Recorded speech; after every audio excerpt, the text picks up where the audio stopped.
Hello everybody and welcome back for our end of the day story. We're going to be reading chapter 6 of Charlotte's Web, and this chapter is called Summer Days.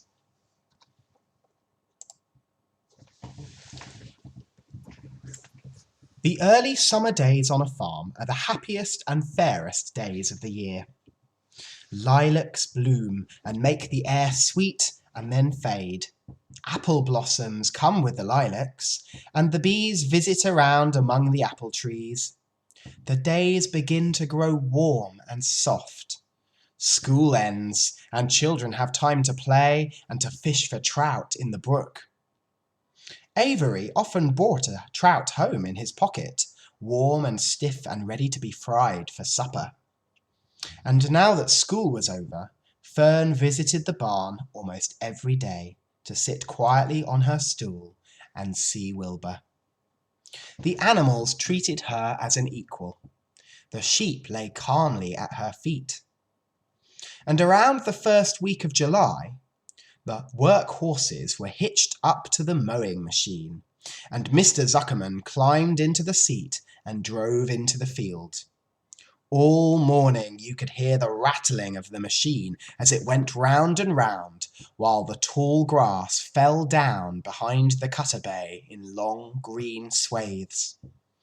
Next day, if there was no thunder shower, all the hands would help rake and pitch and load, and the hay would be carried to the barn in the high hay wagon, with Fern and Avery riding proudly at the top of the load. Then the hay would be hoisted, warm and sweet, into the big hayloft, until the whole barn seemed like a wonderful bed of timothy and clover. It was fine to jump in and perfect to hide in, and sometimes Avery would find a little grass snake in the hay and would add it to the other things in his pocket. Early summer days are a jubilee time for birds. In the fields around the house, in the barn, in the woods, in the swamp, everywhere, love and songs and nests and eggs. From the edge of the woods, the white-throated sparrow, which must come all the way from Boston, calls, "Oh, Peabody, Peabody, Peabody!" On an apple branch, the phoebe tweeters and wags its tail and says, "Phoebe, Phoebe!" The song sparrow, who knows how brief and lovely life is, says, "Sweet, sweet, sweet interlude, sweet, sweet, sweet interlude." And if you enter the barn, the swallows swoop down from their nests and scold you. "Cheeky, cheeky," they say, "cheeky, cheeky." In early summer, there are plenty of things for a child to eat and drink and suck and chew. Dandelion stems are full of milk, clover heads are loaded with nectar, and the frigid air is full of ice-cold drinks. Everywhere you look is life. Even a little ball of spit on the weed stalk, if you poke it apart, has a green worm inside it. And on the underside of the leaf of the potato vine are the bright orange eggs of the potato bug. So it was on a day in early summer that the goose's eggs hatched. This was a very important event in the barn cellar, and Fern was there as usual, sitting on her stool when it first happened. Except for the goose herself, it was Charlotte the spider who was the first to know that the goslings had at last arrived. The goose knew at least a day in advance when they were coming, because she could hear their weak voices calling from inside the egg. She knew that they were in a very cramped position inside that shell and were most anxious to break through and to get out. So she sat very, very still that day and talked a little less than usual. When the first gosling poked his grey-green head through the goose's feathers and looked around, Charlotte spied it and made an announcement. "I am sure," she said, "that every one of us here will be gratified to learn that after 4 weeks of unremitting effort and patience on the part of our friend the goose, She now has something special to show for it. The goslings have arrived. May I offer my sincere congratulations?" "Thank you, thank you, thank you," said the goose, nodding and bowing. "Thank you," said the gander. "Congratulations!" shouted Wilbur. "How many goslings are there? I can only see one." "There are 7," said the goose. "Fine," said Charlotte. "7 is a lucky number indeed." "Luck had nothing to do with this," said the goose. "It was good management and lots of hard work." It was at this point that Templeton the rat showed his nose from under the hiding place under Wilbur's trough. He glanced at Fern and then crept cautiously towards the goose, keeping close to the wall.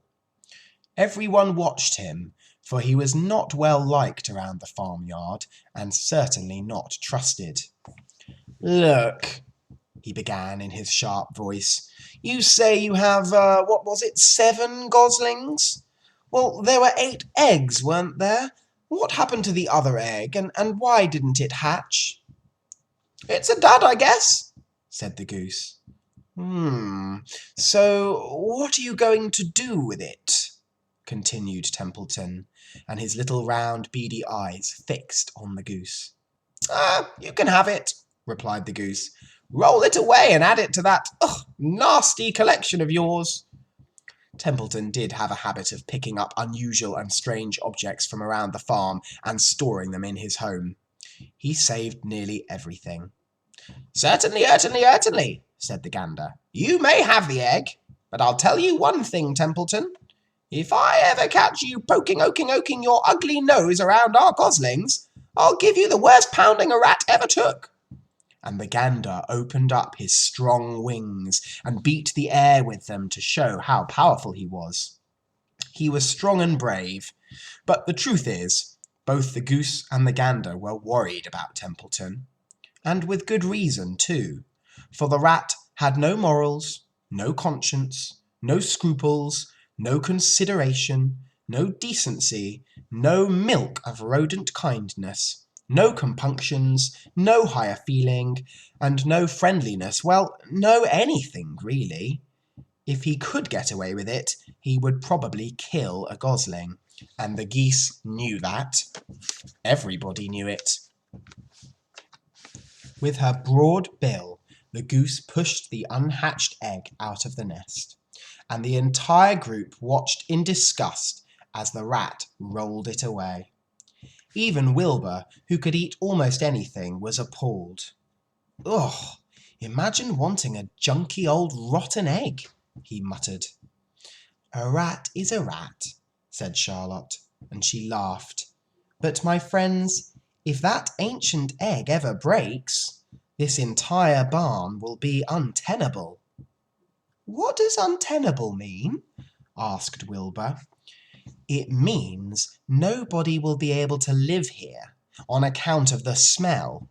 A rotten egg is a regular stink bomb." "I won't break it," snarled Templeton. "I know what I'm doing. I handle stuff like this all the time."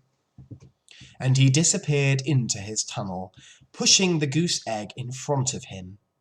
He pushed and nudged till he succeeded in rolling it all the way to his lair underneath the trough. That afternoon, when the wind had died down and the barnyard was quiet and warm, the grey goose proudly led her 7 goslings off the nest and out into the world. Mr. Zuckerman spied them when he came over with Wilbur's supper. "Well, hello there," he said, smiling all over. "Let's see. 1, 2, 3, 4, 5, 6, 7. 7 baby geese. Now, isn't that lovely?" Well, thank you for listening, and we'll see you again tomorrow. Good night, everybody.